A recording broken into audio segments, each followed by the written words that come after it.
Hello everyone, welcome to all on science simplified. तो जैसा कि आप सभी को पता है कि प्रीवियस क्लास में हमने ट्रांसपोर्टेशन का जो टॉपिक है उसको कंप्लीट कर लिया था और आज की क्लास में हमारे चैप्टर का एक लास्ट टॉपिक है जो वो पेंडिंग है, वही हम आज कंप्लीट करेंगे। एक तरीके से हमारा जो चैप्टर आज कंप्लीट हो जाएगा। ठीक है बच्चे, मतलब हमारा जो एक्सप्लेनेशन का है, चैप्टर रीडिंग का है, वो कंप्लीट हो जाएगा। क्वेश्चन आंसर तो अभी इसके पेंडिंग है। तो एक क्लास मैं आपकी इन टेक्स्ट के लिए ले लूँगी क्योंकि ये थ्योरी ही है इसमें और थोड़ा लेंथी भी है ये।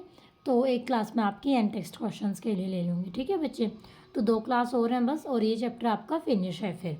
तो लेंथी चैप्टर था लेकिन अच्छा था, इंटरेस्टेड भी था। उतने ही इंटरेस्ट के साथ आपने करना है जैसे मैंने करवाया। तो जैसा कि आप सभी देख रहे हो स्क्रीन पर, आज हमारा जो टॉपिक हम करने जा रहे हैं दैट इज़ एक्सक्रीशन। ठीक है बच्चे, तो एक्सक्रीशन का मीनिंग क्या होता है, सबसे पहले आपको ये पता होना चाहिए। एक्सक्रीशन का मीनिंग होता है कि हमारी बॉडी के अंदर जो वेस्ट होता है, वेस्ट मतलब जिसकी हमारी बॉडी को ज़रूरत नहीं, जो हमारी बॉडी को बाहर निकालना है, ठीक है, दैट इज़ कॉल्ड एक्सक्रीशन। उसको क्या बोलते हैं, हम एक्सक्रीशन बोलते हैं। ठीक है बच्चे, तो जैसे ही हम पहले भी पढ़ के आ चुके हैं, जैसे डिफ्यूज़न की प्रोसेस होती है प्लांट्स में स्टोमेटा के थ्रू, वहाँ पे क्या होता है, कार्बन डाइऑक्साइड अंदर रहती है, ऑक्सीजन बाहर जाती है, पोरस से गैसेस का एक्सचेंज होता है ना, तो वो भी एक्सक्रीशन था कि उन्होंने कुछ ना कुछ बाहर निकाला। ठीक है, तो जब हमने फोटोसिंथेसिस या फिर रेस्पिरेशन किया तो हमने वहाँ भी थोड़ा बहुत सीखा था। लेकिन सिर्फ एक वही प्रोसेस काफ़ी नहीं होती एक्सक्रीशन के लिए, और भी कई तरीके से कई मटेरियल्स को एक्सक्रीट आउट करना ज़रूरी होता है।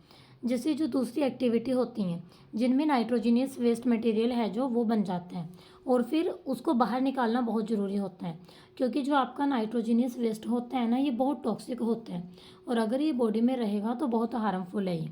ठीक है, तो जो भी बायोलॉजिकल प्रोसेस होती हैं जो रिमूव करती हैं इन मतलब मेटाबॉलिक वेस्ट को बॉडी से, उसी प्रोसेस को हम क्या बोलते हैं, दैट इज़ कॉल्ड एक्सक्रीशन। ठीक है बच्चे, यानी कि processes involved in the removal of waste substances from the body is known as excretion.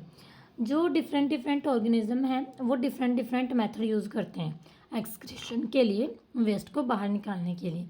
अब जैसे अगर मैं यूनिसेलुलर में बात करूं, एग्जांपल जैसे यूनिक के बताओगे कुछ आप, जैसे हमने पीछे पढ़ा भी था यूनिसेलुलर में आपके अमीबा पैरामीशियम आ गए। तो जो ज़्यादातर यूनिसेलुलर ऑर्गेनिज्म हैं वो रिमूव करते हैं इन वेस्ट को बाय सिंपल डिफ्यूज़न। ठीक है, मतलब बॉडी सरफेस है जो, वहाँ से सिंपल डिफ्यूज़न की प्रोसेस होती है, सराउंडिंग में वाटर होता है जैसे। और दूसरी कई प्रोसेस ऐसी भी होती हैं मल्टी सेलुलर ऑर्गेनिजम्स में, वो स्पेशल ऑर्गन यूज़ करते हैं इसको परफॉर्म करने के लिए, एक्सक्रीट आउट करने के लिए।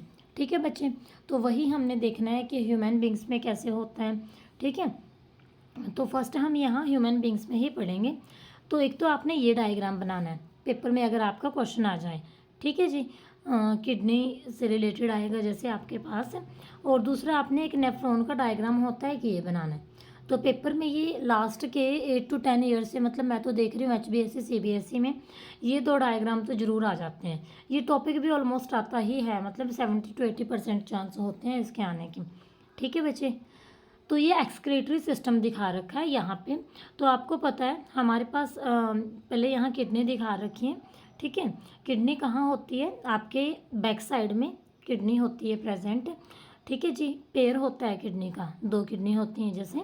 ठीक है, और एक पेयर होता है यूरेट्रस का भी पेयर होता है, एक यूराइनरी ब्लेडर होता है। ठीक है, यूराइनरी ब्लेडर और फिर उसके बाद यूरेथ्रा। तो ये तो प्रोसेस होती है आपकी कि जो वेस्ट है वो कैसे कैसे बाहर निकलता है। पहले किडनी में आएगा, किडनी से फिर वो यूरेट्रस में, फिर ब्लेडर में, और ब्लेडर में इकट्ठा होने के बाद यूरेथ्रा से क्या होता है वो बाहर निकल जाता है। यूरेथ्रा की मतलब इस किडनी के लिए 1 लीटर की कैपेसिटी होती है स्टोर करके रखने की, मतलब ब्लेडर की।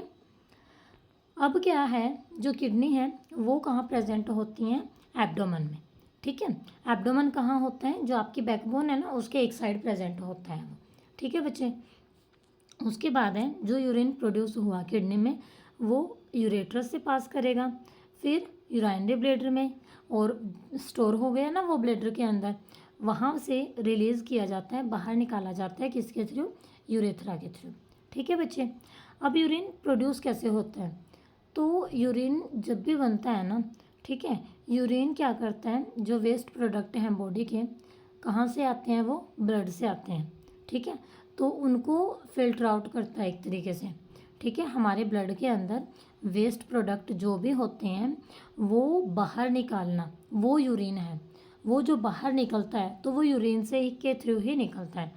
जैसे हमने ये बात पढ़ी है, लंग्स में जो ब्लड होता है वहाँ पे जो CO2 होती है उसको रिमूव किया जाता है। ठीक है, और जो जैसे नाइट्रोजनियस वेस्ट है, यूरिया, यूरिक एसिड, तो वो ब्लड से निकाला जाता है किडनीज में। ठीक है, ब्लड से ही वो निकाला जाता है, ब्लड के अंदर ही प्रेजेंट होती हैं ये इम्प्योरिटीज़ होती हैं।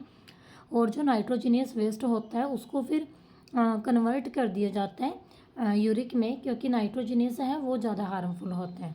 ठीक है बच्चे, फिर हमारे पास इसीलिए हम कहते हैं कि किडनी हमारी क्या होती है, बेसिक फिल्ट्रेशन यूनिट। किडनी क्या होती है, बेसिक फिल्ट्रेशन यूनिट। ठीक है जी। जैसे लंग्स में हमारे पास क्या होता है, क्लस्टर होता है ब्लड कैपिलरीज का। ठीक है, और ये जो क्लस्टर होता है कैपिलरी का, वो हमारे पास क्या होता है, हर एक जो कैपिलरी क्लस्टर है किडनी के अंदर, वो फिर एक कप शेप की उससे जुड़ा होता है और एक कोयल ट्यूब से। उसको हम क्या बोलते हैं, कप शेप जो वो है बोमेन कैप्सूल। बोमेन कैप्सूल का काम क्या है, फिल्ट्रेट को कलेक्ट करना। देखो नेफ्रॉन का ये डायग्राम है और यहाँ पे सबसे ऊपर आपको दिखाया है बोमेन कैप्सूल। बोमेन कैप्सूल के अंदर एक्चुअली है क्या है, नंबर ऑफ कैपिलरीज हैं जो वो कलेक्ट हो रखी हैं। क्लस्टर है वो थिन वॉल्ड ब्लड कैपिलरी का। ठीक है बच्चे, और इसीलिए फिर वो कैपिलरी का क्लस्टर बोला है उसको। क्लस्टर एक तरह से गुच्छा हो गया। और फिर कोयल ट्यूब हैं, देख रहे हो ना, ये ट्यूब हैं जो सारी कोयलिंग में हैं। ठीक है, मुड़ी हुई हैं बीच बीच में से। और दूसरा क्या होता है, जो हर एक किडनी के पास काफ़ी ज़्यादा फिल्ट्रेशन यूनिट होती हैं, उसको ही हम नेफ्रॉन बोलते हैं। ठीक है, तो ये तो एक नेफ्रॉन की स्ट्रक्चर दिखा रखी है, ऐसे ही कई नेफ्रॉन है जो जॉइंट होते हैं। ठीक है, इसीलिए बोला है large number of this filtration unit called nephrons pack close together. अच्छा, कुछ सब्सटेंस होते हैं इनिशियली उनको अच्छा ये लाइन एक बार दोबारा सुनो। जो किडनी है इसके पास क्या होता है, each kidney has large number of this filtration unit called nephron. और फिर उनकी पैकिंग कैसे होती है, क्लोज पैकिंग होती है। अच्छा, उसके बाद है स्टार्टिंग में जिन सब्सटेंस को फिल्ट्रेट कर दिया था, जैसे ग्लूकोज हो गया, अमीनो एसिड हो गया, सॉल्ट या फिर मेजर अमाउंट ऑफ वाटर हो गया। ठीक है, फिर उनको क्या किया जाता है, दोबारा से सिलेक्ट करके मतलब रीअब्जॉर्ब किया जाता है। ठीक है, जैसे यूरिन का जो फ्लो होता है वो ट्यूब के अलोंग होता रहता है, यूरेथ्रा तक वो जाता है तो ट्यूब के अलोंग जाता है वो। अब ये डिपेंड करता है कि जो वाटर रीअब्जॉर्ब किया वो कितना है। ठीक है, क्योंकि हमारी बॉडी के अंदर वाटर रखने की भी एक फिक्स लिमिट होती है, मेंटेन करके रखना होता है सिस्टम। तो अगर वाटर ज़्यादा हो जाता है यानी कि एक्सेस वाटर होता है तो उसको रिमूव कर दिया जाता है। ठीक है बच्चे, और ये भी देखा जाता है कि how much of dissolve waste there is to be excreted, कि जो वो डिजोल्व है, जो वो वेस्ट है, कितना वो बाहर निकालना है। ठीक है जी। उसके बाद नेक्स्ट है हमारे पास यहाँ से कि जो भी वो यूरिन फॉर्म हुआ किडनी में, फिर वो ट्यूब में एंटर करता है यूरेटर, फिर वो कनेक्ट है, किडनी है जो हमारी कनेक्ट है यूराइनरी ब्लेडर से, यानी कि फिर वो ब्लेडर में जाते हैं। यूरिन फिर ब्लेडर के अंदर स्टोर हो जाता है। कब तक रहते हैं, जब तक जो हमारा ब्लेडर एक्सपेंड ना हो जाए और उसके ऊपर पूरा प्रेशर ना पड़े। जब उसके ऊपर पूरा प्रेशर पड़ जाता है तब हमें परमिशन मिलती है उसको यूरेथ्रा से पास करने की। ठीक है, कॉमन सेंस है ये तो सभी को, आपको पता ही है यूरिन कब पास करते हो, जब हमारी बॉडी प्रेशर फील करती है। जैसे अभी गर्मियाँ हैं, गर्मियों में जल्दी जल्दी पानी पीते हैं तो जल्दी जल्दी यूरिन पास करते हैं, तो वो जल्दी जल्दी ब्लेडर आपका एक्सपेंड होता रहता है फिर। ठीक है बच्चे, ब्लेडर है जो हमारा मस्कुलर होता है। ठीक है, तो ये नर्वस कंट्रोल के अंडर होता है, तो इसीलिए तो हमारा माइंड है जो मैसेज देता है, सिग्नल देता है, फिर वो आगे हमारे बॉडी के सभी पार्ट्स तक जाता है। उसके बाद है हम मतलब कंट्रोल कर सकते हैं कि एकदम उसी टाइम पे यूरिन अगर हम नहीं सिचुएशन में होते पास करने की तो हम उसको कंट्रोल भी करके रख सकते हैं, क्योंकि मस्कुलर पार्ट है ब्लेडर हमारा। ठीक है, तो यहाँ से एक बारी नेफ्रॉन की स्ट्रक्चर देख लो। ऊपर हमारे पास है बोमेन कैप्सूल और यहाँ पे क्या है, ग्लोमेरुलस, और फिर ये टेबुलर पार्ट है जो नेफ्रॉन का, और फिर नीचे देखो कलेक्टिंग डक्ट है जहाँ पे कलेक्ट किए जाते हैं, और ये नंबर ऑफ कैपिलरीज हैं ठीक है। और रेनल वेन है यहाँ से, इसका नाम क्या है, रेनल वेन, और ऊपर रेनल आर्टरी है। ये ट्यूब्स हैं जिनके थ्रू नेफ्रॉन है जो कनेक्ट होता है किसके साथ, आगे पीछे किडनी के साथ। ठीक है बच्चे। उसके बाद नेक्स्ट है हमारे पास आर्टिफिशियल किडनी। आर्टिफिशियल किडनी यानी कि हेमोडायलिसिस। इसमें क्या होता है, जब किसी हेल्दी पर्सन की जो किडनी है डैमेज हो जाती है, काम करना बंद कर देती है। अब थोड़ा सा सोचो, किडनी हमारी बॉडी से वेस्ट निकालती है, किडनी ने काम करना बंद कर दिया तो ब्लड के अंदर बहुत इम्प्योरिटी आ जाएंगी। तो इम्प्योर ब्लड मतलब क्या होगा, फिर वो पॉइजन ही बनेगा ना, अंदर ही अंदर टॉक्सिक हो जाएगा, वो बहुत ज़्यादा जहर बन जाएगा हमारी बॉडी में, और बॉडी के अंदर जहर है तो यू कैन डेथ। ठीक है, तो डेथ भी हो सकती है, लीड टू डेथ, वहाँ से जान भी जा सकती है। तो इसीलिए ये जो प्रोसेस है बहुत बढ़िया प्रोसेस है ये हीमोडायलिसिस, मतलब एक तरह से इंसान की जान ही बचाते हैं ये लोग, अगर किसी को आर्टिफिशियल किडनी मिल जाती है, ट्रांसपोर्ट कर दी जाती है। ठीक है, हमारी जो अपनी किडनी होती है जब वो काम करना बंद कर देती हैं तो उसको निकाल के किसी दूसरे पर्सन की किडनी अगर मिल जाती है ना टाइम पे, तो वो किडनी वहाँ पे डाल दी जाती है। अगर किडनी नहीं मिलती तो फिर पता क्या होता है, 10 to 15 डेज़ आई थिंक, पता नहीं वीक में ही, प्रॉपरली मेरे ध्यान नहीं आ रहा, तो डायलिसिस करवानी पड़ती है। डायलिसिस का मीनिंग होता है जो ब्लड है उसको चेंज करवाना पड़ता है। ठीक है, ब्लड के अंदर से वो इम्प्योर जो चीज़ें ऐड हो गई है वो निकालने के लिए, मतलब ब्लड को चेंज करवाना पड़ता है बार बार। ठीक है, अगर वो ना करवाएं, डायलिसिस ना करवाएं तो बहुत ज़्यादा हार्मफुल हो जाता है, ये डेथ भी हो सकती है इससे। ठीक है बच्चे। तो आर्टिफिशियल किडनी, देखो किडनी हमारे पास क्या है, वाइटल ऑर्गन है, सर्वाइवल के लिए बहुत ज़रूरी है। मतलब तो जैसे इन्फेक्शन वगैरह हो जाता है, किसी को इंजरी हो जाती है, या फिर ब्लड का फ्लो है जो वो रुक जाता है ना, गाढ़ा ब्लड हो जाता है, तो इससे जो किडनी है ये काम करना छोड़ देती है। ठीक है, और इससे क्या होगा, किडनी ने अगर काम करना छोड़ दिया, जो पॉइजनस वेस्ट होता है बॉडी में वो कलेक्ट हो जाता है, इसकी वजह से डेथ भी हो जाती है अगर ये वेस्ट ऐसे कलेक्ट हो गया। ठीक है, तो अगर किडनी फेल हो जाती है तो आर्टिफिशियल किडनी है जो वहाँ पे यूज़ की जाती है। आर्टिफिशियल किडनी क्या है, एक डिवाइस है, नाइट्रोजीनियस वेस्ट प्रोडक्ट को रिमूव कर देती है ब्लड से, किसके थ्रू, डायलिसिस के थ्रू। ठीक है बच्चे। तो आर्टिफिशियल किडनी के अंदर ऐसे ही नंबर ऑफ़ ट्यूब होती हैं, सेमी परमेबल लाइनिंग भी होती है। ठीक है, और एक टैंक वहाँ पे सस्पेंड कर दिए जाते हैं, और वो टैंक है जो फिल होता है डायलिसिस फ्लूइड के साथ, और ये जो फ्लूइड होता है इसका ऑस्मोटिक प्रेशर सेम रखा जाता है जो ब्लड का होता है। ठीक है, बस ये है इसकी बजाय, बस ये है यहाँ पे कि ये क्या करता है, जो नाइट्रोजनियस वेस्ट है उनको बाहर निकालता रहता है। जो पेशेंट का ब्लड है उसको फिर पास किया जाता है इन ट्यूब से, और उसके ड्यूरिंग क्या होता है, जो वेस्ट प्रोडक्ट हैं ब्लड के वो डायलिसिंग फ्लूइड में पास होते रहते हैं डिफ्यूज़न की प्रोसेस से, और जो फिर प्योरीफाइड ब्लड होता है उसको पंप बैक करते हैं पेशेंट के अंदर। ठीक है बच्चे, वो ब्लड को प्योर कर लिया ना, देखो कितना अच्छा डायग्राम है, यहाँ वेन से लाइन कनेक्ट कर रखी है और फिर आर्टरी से पंपिंग के लिए, और ये है आपका, ये ट्यूब्स हैं जो सारी नीचे ये कलेक्टिंग जो भी ये ले रखा है। ठीक है, तो उसके अंदर कनेक्ट कर रखी हैं, तो एक के अंदर आपका फ्रेश डायलिसिंग सोल्यूशन आता रहेगा और एक के अंदर आपका जो यूरिया या फिर एक्सेस सोल्ट है वो निकलता रहेगा। ठीक है जी। तो ये इसमें जो फंक्शन है इसका किडनी के फंक्शन जैसा ही होता है, लेकिन थोड़ा सा डिफरेंट ज़रूर होता है, क्योंकि वहाँ पे कोई भी रीअब्जॉर्प्शन की प्रोसेस नहीं होती। जैसे एक्सेस वाटर को वहाँ रीअब्जॉर्ब करके निकाला जाता था ना, यहाँ वो प्रोसेस नहीं होती। लेकिन जो वॉल्यूम है एक्चुअली वो क्या होता है, जैसे ना 180 लीटर डेली की वो होती है इसकी। हेल्दी अडल्ट में इनिशियल फिल्ट्रेट है जो किडनी का वो 180 लीटर होता है डेली। ठीक है, और जो वॉल्यूम इसके अंदर होता है एक्सक्रीट करने के लिए वो 1 लीटर या फिर 2 होता है दिन में। ठीक है, क्योंकि जो रिमेनिंग फिल्ट्रेट है वो रीअब्जॉर्ब कर लिया जाता है किडनी की ट्यूब से। ठीक है बच्चे, this is all about hemodialysis. उसके बाद नेक्स्ट है हमारे पास एक्सक्रीशन इन प्लांट्स। प्लांट्स में देखना है हमने एक्सक्रीशन कैसे होते हैं, कि प्लांट्स है जो अपने वेस्ट प्रोडक्ट कैसे बाहर निकालते हैं। एक तो हमने थोड़ा बहुत उसमें भी पढ़ लिया है डिफ्यूज़न की प्रोसेस में, है ना। तो देखो क्या है, plants use completely different strategies for excretion than those of animal. जो प्लांट हैं वो डिफरेंट मेथड यूज़ करते हैं एक्सक्रीशन के लिए एनिमल्स के बजाय।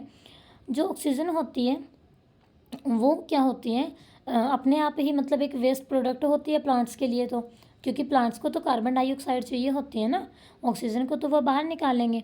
ठीक है बच्चे, तो हमने ये देखा भी है कि ऑक्सीजन कैसे बाहर निकलती है, अच्छे से हमने ये चीज़ पढ़ी है वहाँ पे। ठीक है जी, तो हमारे पास क्या होता है, कार्बन डाइऑक्साइड को बाहर निकालते हैं, डिफ्यूज़न की वो प्रोसेस होती है वहाँ पे। ठीक है जी, तो वो क्या करते हैं, जो एक्सेस वाटर की अगर अब हम बात करते हैं, एक्सेस वाटर को कैसे बाहर निकालते हैं, बाय ट्रांसपीरेशन। कौन सी प्रोसेस होती है वो, ट्रांसपीरेशन। ठीक है, हमने अभी लास्ट जो कल ट्रांसपोर्टेशन की क्लास पढ़ी थी उसमें मैंने बताया भी था कि वो जो होल्स होते हैं उनमें से जो वाटर है वेपर बन के उड़ जाता है, दैट इज़ कॉल्ड ट्रांसपीरेशन। ठीक है जी, तो वाटर इस तरह से बाहर निकलता है। उसके बाद दूसरे अगर वेस्ट की बात करें तो प्लांट उसके लिए क्या यूज़ करते हैं, उनके टिश्यूज़ यूज़ करते हैं। ठीक है, जिनमें डेड सेल्स होती हैं, और इवन मतलब सम पार्ट्स को वो है जैसे ना लीव्स हैं, आपको सभी को पता है प्लांट की जो लीव्स हैं फॉल ऑफ हो जाती हैं एक टाइम के बाद। ठीक है बच्चे, जब वो पूरी तरह से उनका जो ग्रीन कलर है वो ख़त्म हो जाता है, ब्राउन सा कलर जब हो जाता है, उनको जब प्रॉपरली लाइट नहीं मिलती, वो वाटर नहीं मिलता, ठीक है, तो वो फॉल ऑफ हो जाती हैं, या फिर एक्सेस ऑफ लीव्स जब होती हैं। ठीक है जी, या फिर क्यों ज़्यादा एयर की वजह से भी, बारिश में भी बहुत रीज़न होते हैं लीव्स फॉल ऑफ होने के। तो जब लीव्स फॉल ऑफ होती हैं तो वहाँ पे जो वेस्ट है, वहाँ पे जो डिसीज़ हैं वो उसके साथ ही निकल जाती है फिर। ठीक है बच्चे, many plant waste products are store in the cellular vacuoles. ठीक है, तो ये बता रहा है कि जो प्लांट्स हैं, जैसे एक तो ये भी होता है कुछ वेस्ट के लिए तो प्लांट सेलुलर वैक्यूल्स का यूज़ करते हैं, और ये भी है कि उनके जो टिश्यूज़ हैं उनमें डेड सेल होती हैं, तो इसीलिए वो कुछ पार्ट लीव्स के थ्रू लॉस हो गया, और ज़्यादातर हैं जो वो सेलुलर वैक्यूल्स में कलेक्ट कर लिए हैं। तो वेस्ट प्रोडक्ट हैं जो उनको लीव्स में स्टोर कर लिया जाता है, फिर वो फॉल ऑफ होगी, और जो दूसरे वेस्ट प्रोडक्ट हैं वो रेजिन से या फिर गम्स की फॉर्म में स्टोर हो जाते हैं, जैसे ओल्ड जाइलम में होती है ये चीज़। ठीक है, और प्लांट्स हैं जो वो भी एक्सक्रीट करते हैं सम वेस्ट सब्सटेंस को into the soil around them. ठीक है बच्चे, तो जैसे सॉइल में भी मिक्स हो जाते हैं वो। उसके बाद यहाँ से एक ये जनरल नॉलेज का इम्पोर्टेंट क्वेश्चन है कि जब ऑर्गन डोनेशन होती है तो कैसे क्या कंडीशन होती है, वहाँ पे थोड़ा सा पता होना चाहिए, ये चीज़ भी इमरजेंसी में है, मतलब आपको बेसिक नॉलेज होना बहुत ज़रूरी है साइंस की। ठीक है, सिलेबस का ही मतलब पूरा करना, रट्टा मारना, ये पर्पज़ मत लेके चला करो। पर्पज़ आप अपना ऐसे रखो कि हमें साइंस जितना एक लाइन पढ़ ली ना तो उससे रिलेटेड कोई कुछ पूछ ले, चैप्टर का जो नेम है उससे रिलेटेड कोई कुछ पूछ ले। ठीक है बच्चे, इस तरीके से। तो यहाँ पे क्या है हमारे पास, ऑर्गन डोनेशन। तो ऑर्गन डोनेशन क्या है कि हमारे पास ये एक एक्ट होता है डोनेट करने का ऑर्गन को, किसी भी पर्सन को जो मतलब उसके ऑर्गन काम नहीं करते हैं, किसी के कोई ऑर्गन डेड हो जाते हैं तो जिसका ऑर्गन सही है वो उसको डोनेट कर देता है। बहुत अच्छी बात है, मरने के बाद कई लोगों के डोनेट होते हैं ना, जो ये है कि उसकी एक टाइम लिमिट होती है कि एग्जैक्ट इस टाइम पे। ठीक है, तो डोनेशन है जो किसी भी ऑर्गन की, वो कैसे की जाती है, by the consent of donor, donor से सलाह ली जाती है या उसकी फैमिली से, और कई होते हैं पहले ही साइन करके जाते हैं। ठीक है, तो वो चीज़ भी होती है बहुत, और बहुत अच्छी है, मुझे तो बहुत पसंद है ये चीज़, जब कोई ऑर्गन डोनर करता है। मतलब हमने तो चले ही जाना है, हमारे पीछे से अगर किसी की जो लाइफ है वो सरवाइव करने लायक हो जाए तो इससे बढ़िया क्या है ना। तो ऑर्गन जो ट्रांसप्लांट्स हैं वो सेव कर सकते हैं किसी की लाइफ को, पर्सन की लाइफ को। तो जो ट्रांसप्लांटेशन होती है वो बहुत ज़रूरी होती है, किसके लिए, क्योंकि जो रेसिपिएंट्स का ऑर्गन होता है वो डैमेज हो जाता है या फिर फेल हो जाता है कोई डिसीज़ की वजह से, इंजरी की वजह से। ठीक है, तो ऑर्गन ट्रांसप्लांटेशन में क्या होता है, ऑर्गन को रिमूव किया जाता है एक पर्सन की बॉडी से, ठीक है, जो ऑर्गन डोनर होता है, और दूसरा पर्सन जो रिसिप्टेंट है जिसने इसको रिसीव करना है उसकी बॉडी में लगा दिया जाता है। तो जो कॉमन ट्रांसप्लांटेशन होती है उसमें कॉर्निया वगैरह हो गया, किडनी, हार्ट, लीवर, पैनक्रियाज, ठीक है, बोन मैरो वगैरह। और जो ज़्यादातर ऑर्गन और टिश्यू हैं वो डोनेट करने होते हैं just after the donor has died, जैसे ही उसकी डेथ होगी उसके जस्ट बाद। ठीक है, क्योंकि इनकी लिमिट होती है कि इस टाइम तक अगर वो दूसरे की बॉडी में रिप्लेस कर दिए तो वर्किंग रहेगी, अगर उस टाइम तक डेड बॉडी में ही रह गए तो नहीं रहेगी। ठीक है, लेकिन कुछ ऑर्गन जैसे एक तो किडनी हो गया, लीवर के पार्ट, लंग्स वगैरह, और तो इनके टिश्यूज़ वगैरह है जो, इनको डोनेट तभी किया जा सकता है जब डोनर अलाइव हो, यानी कि जब डोनर जिंदा हो। ठीक है बच्चे, कितना मतलब इम्पोर्टेंट पैराग्राफ था, कितना अच्छा था, कितनी नॉलेज थी इसमें। नेक्स्ट है हमारे पास, ये पूरे चैप्टर का समअप है, ये जरूर पढ़ेंगे, पूरा चैप्टर एक तरीके से रिवाइज हो जाएगा। ठीक है। Movement of various type can be taken as an indication of life. हमने शुरू में यही बताया था ना, लिविंग बीइंग के बारे में कैसे बताएंगे हम, लाइफ प्रोसेस क्या होती हैं। तो अलग अलग टाइप के उसकी जब मूवमेंट होती है वो बताता है ये लाइफ है। ठीक है, इंडिकेशन देता है वो कि वो सर्वाइव कर रहे हैं, लाइफ प्रोसेस हो रही हैं। सेकेंड है यहाँ से, maintenance of life require processes like nutrition. अब अगर लाइफ की प्रोसेस मेंटेन करके रख रहे हैं तो क्या क्या चाहिए, न्यूट्रिशन, रेस्पिरेशन और मटेरियल का ट्रांसपोर्ट होना बॉडी के अंदर, और वेस्ट का एक्सक्रीट आउट होना। चैप्टर में मेनली हमने 4 पार्ट ही पढ़े हैं 4 डेज़ में। फर्स्ट डे हमने इंट्रोडक्शन क्लास ली थी, नेक्स्ट 4 डे हमने ऐसे किया था, न्यूट्रिशन पढ़ा एक दिन डिटेल में, फिर रेस्पिरेशन पढ़ा हमने, ट्रांसपोर्टेशन पढ़ा हमने, और फिर आज की क्लास में जैसा कि आप सभी देख ही रहे हो एक्सक्रीशन का है जो हमारा कंप्लीट हो चुका है। नेक्स्ट है autotrophic nutrition involve the intake of simple inorganic material.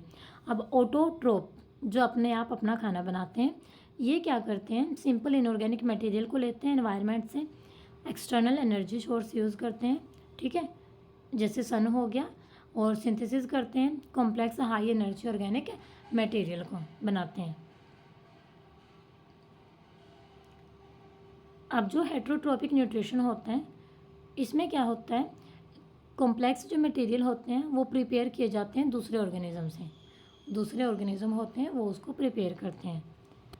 Human beings में क्या होता है, जो भी फूड वो खाते हैं वो अलग अलग स्टेप से पास होके, मतलब पहले वो ब्रेक होते हैं, फिर वो अलग अलग स्टेप से पास होता है एलिमेंट्री कैनाल में, ठीक है, फिर वो डाइजेस्ट होता है स्मॉल इंटेस्टाइन में जाके, कंप्लीट डाइजेशन होता है, अब्जॉर्ब किया जाता है वो, और फिर बॉडी की सभी सेल्स में सेंड किया जाता है। नेक्स्ट है हमारे पास during the process of respiration. Respiration में हमने क्या किया था, जो हमारे कंपाउंड थे जैसे ग्लूकोज वगैरह, उसको ब्रोक डाउन कर दिया था एनर्जी प्रोवाइड करवाने के लिए एटीपी के फॉर्म में, और फिर एटीपी को यूज़ किया जाता था किसके लिए, एनर्जी प्रोवाइड करवाने के लिए जो दूसरी रिएक्शन होती हैं सेल में। ठीक है, अब जो रेस्पिरेशन है वो एरोबिक भी हो सकती है, एनाएरोबिक भी हो सकती है। एरोबिक रेस्पिरेशन में ज़्यादा एनर्जी की ज़रूरत होती है ऑर्गेनिज्म को। ठीक है बच्चे, नेक्स्ट है हमारे पास in human beings the transport of material such as oxygen, carbon dioxide, food and excretory product is function of circulatory system. तो जो ह्यूमन बींग है उसका सर्कुलेटरी सिस्टम क्या होता है, सर्कुलेटरी सिस्टम ये होता है कि जो मटेरियल हैं जैसे कि ऑक्सीजन होगी, कार्बन डाइऑक्साइड होगी, फूड हो गया, या फिर उसमें एक्सक्रीटरी प्रोडक्ट भी आ गए चाहे, तो उनको ट्रांसपोर्ट होना है, मतलब उनको एक ही जगह नहीं रहना। ठीक है, ऑक्सीजन को सिर्फ लंग्स में नहीं रहना, पूरी बॉडी में रहना है, कार्बन डाइऑक्साइड को पूरी बॉडी में जाना है, फूड को सभी सेल्स के अंदर जाना है, एक्सक्रीटरी प्रोडक्ट को बाहर निकालना है। ठीक है, तो ये सारा फंक्शन है सर्कुलेटरी सिस्टम का, और जो सर्कुलेटरी सिस्टम है उसके अंदर हार्ट होता है, ब्लड होता है, एंड ब्लड वेसल्स होती हैं। ठीक है बच्चे, इन हाईली डिफ्रेंशिएटेड प्लांट्स, जो हाईली डिफ्रेंशिएटेड होते हैं जिनको हम कैटेगराइज कर सकते हैं, उनमें क्या होता है, जो ट्रांसपोर्ट है वाटर का, मिनरल का, फूड का, या फिर दूसरे मटेरियल का, वो किसका फंक्शन होता है हमारे पास, वेस्कुलर टिश्यू का, जिसके अंदर जाइलम एंड फ्लोएम होते हैं। ठीक है, और ह्यूमन बींग्स में क्या होता है, जो एक्सक्रीटरी प्रोडक्ट होते हैं वो किस फॉर्म में होता है, सोल्यूबल नाइट्रोजन कंपाउंड के फॉर्म में होते हैं, और उसको रिमूव किया जाता है बाय द नेफ्रॉन। ठीक है, अभी हम पढ़ के हटे किडनी में नेफ्रॉन होता है जो इम्पोर्टेंट फिल्ट्रेशन यूनिट होते हैं। तो एक्सक्रीटरी जो प्रोडक्ट हैं वो सोल्यूबल नाइट्रोजन कंपाउंड के फॉर्म में होते हैं और नेफ्रॉन के थ्रू किडनी से रिमूव किए जाते हैं। अब जो प्लांट्स होते हैं वैरायटी ऑफ टेक्निक यूज़ करते हैं, कई मेथड यूज़ करते हैं वेस्ट मटेरियल को बाहर निकालने के लिए। तो वेस्ट मटेरियल है जो सेल वॉक्यूल्स में भी स्टोर हो जाता है, ठीक है, as a gum, as a resin भी स्टोर हो जाते हैं, और वो रिमूव किया जाता है, फॉलिंग लीव्स से भी हो जाता है, वो उनके साथ ही निकल जाते हैं, या फिर जो सराउंडिंग सोयल है वहाँ पे भी। ठीक है बच्चे, तो this is all about life process. Life process के बारे में था ये, कंप्लीट है हमारा। तो होप सो आपको चैप्टर समझ आया होगा, एंड सभी क्लासेस आपने कंटिन्यू देखनी है, पार्ट वाइज देखनी है, ठीक है बच्चे। और आज की क्लास में अगर साउंड थोड़ी स्लो हो तो सॉरी, क्योंकि आज की क्लास थोड़ा डर डर के लिए है। आज है 7 मई, ठीक है, 7 आई थिंक, हाँ। और आज मोदी जी ने, हमारे देश के प्रधानमंत्री ने मॉक ड्रिल का वो कर रखा है कई डिस्ट्रिक्ट्स में। जैसे मैं अभी पंचकुला हूँ तो पंचकुला में भी कर रखा है। बार बार आवाज़ें आ रही हैं बाहर से जैसे सायरन बजा हो, ठीक है। हालांकि अभी बजा तो नहीं है, मे बी उसकी कुछ टाइमिंग भी फिक्स कर दिए, बट फिर भी अवेयर रहना ज़रूरी है, सेफ़ रहना ज़रूरी है। और आप लोग भी जहाँ भी हो बी सेफ़ बच्चे, अपने घर के अंदर रहें। पता है ना कि इंडिया और पाक का जो युद्ध है स्टार्ट हो चुका है वो आज, तो सभी ने अपने घरों के अंदर सेफ़ रहना है। अभी देखो मोदी जी की, मतलब मोदी जी क्या, एक वो जवान जो खड़ा है वहाँ पे लड़ने के लिए, ठीक है बच्चे, हमारे लिए कितना ज़्यादा कुछ कर रहे हैं। तो आपने सबने अपने घर में रह के प्रेयर करनी है कि हमारे जो जवान हैं उनको कोई भी नुकसान ना हो, वो भी सब सेफ़ रहें, ठीक है बच्चे। ये चीज़ ज़्यादा ज़रूरी मैटर है। तो हमारी क्लास की बात कर लेते हैं अब कुछ। क्लास अगर अच्छी लगी हो तो बच्चे कमेंट ज़रूर करना कमेंट सेक्शन में, ठीक है बच्चे। और ये ज़रूर बताया करो कि मैम काम को ऐसे कराओ वैसे कराओ, थोड़ा सा आप बताओगे तभी मैं अपना थोड़ा तरीका चेंज करूँगी, नहीं तो मैं ऐसे ही अपने तरीके से ही करवाती रहूँगी। फिर बाद में मत बोलना आप लोग, देखो कितना लेंथी चैप्टर था, लाइफ प्रोसेस है ना। चलो फिर अब 2 क्लासेस में और हो जाएगा, इन टेक्स्ट और एन टेक्स्ट क्वेश्चन और करवाने हैं आपको इसके। जो स्टूडेंट्स आज चैनल पर पहली बार आए हैं बच्चे, चैनल को सब्सक्राइब जरूर कर देना, वीडियो को लाइक कर देना, कमेंट कर देना, ठीक है जी। So thank you very much, stay connected with science simplified.